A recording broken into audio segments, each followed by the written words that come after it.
country of extremes, a land in transition. Change is happening everywhere. We're in India on this month's CNN Business Traveller.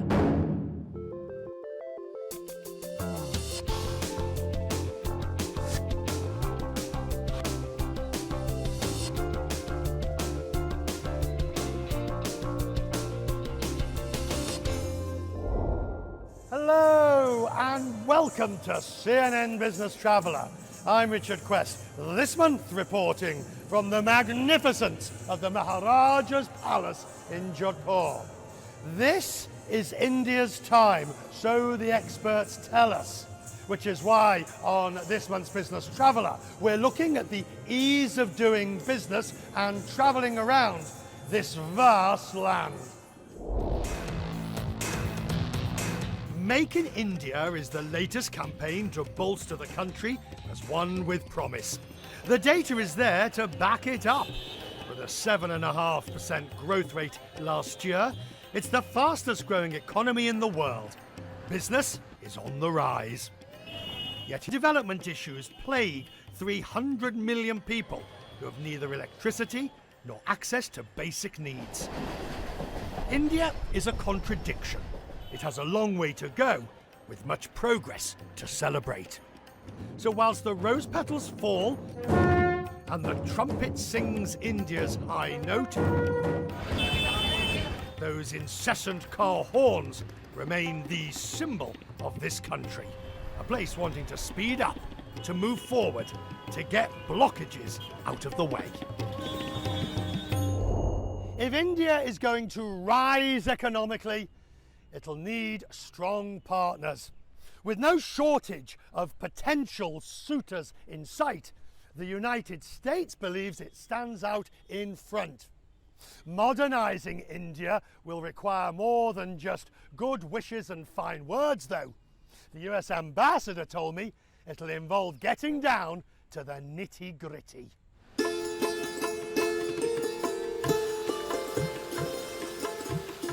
A past peppered with diplomatic rows, two nations quite cold until the 1990s. The US ambassador is Richard Verma. His mission is to make sure the friendship keeps blossoming. He's only been stationed in India for a year, yet his arrival was a bit like coming home. In the summer of '74 and actually lived with my grandmother. Indian by heritage, American by upbringing. His mother's land beckoned again, this time on behalf of his country. On the commercial front, what is it that you see that needs to change? Here in India, it's really improving the ease of doing business. Do you have enough power and water to run your plant or your business? These are not just American concerns. These are companies within India as well. Talk about the Make in India initiative. Are you seeing evidence that Make in India is actually moving the needle a jot? Absolutely. I mean, I will tell you that our companies are already here, our big companies are here. It's not just about being pro-market and arguing for barriers to come down. It's how can you support where the country is moving? You can't afford not to be here. We're looking forward to this. What better way to say India has arrived than a brand new subway system? So what time is the next train? The pride and joy of New Delhi. Your first ride on the subway? Yes, actually, quite excited about it. I've never taken a US ambassador on the Delhi subway. I think what they've put in here has been incredibly efficient and powerful. You want to go on board and have a look?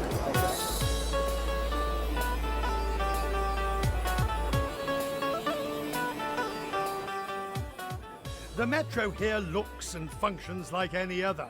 What's unique is that it doubles as a time machine, transporting us 200 years back into old Delhi, where the sounds, smells and tuk-tuks have gone unchanged despite the modernization all around. The real issue with growth in this country is there's no, or improvement, there's no one way of doing it, is there? There's not one way. It's a combination of growing the economy, education, skilling, making sure people have the opportunity to compete in this next century.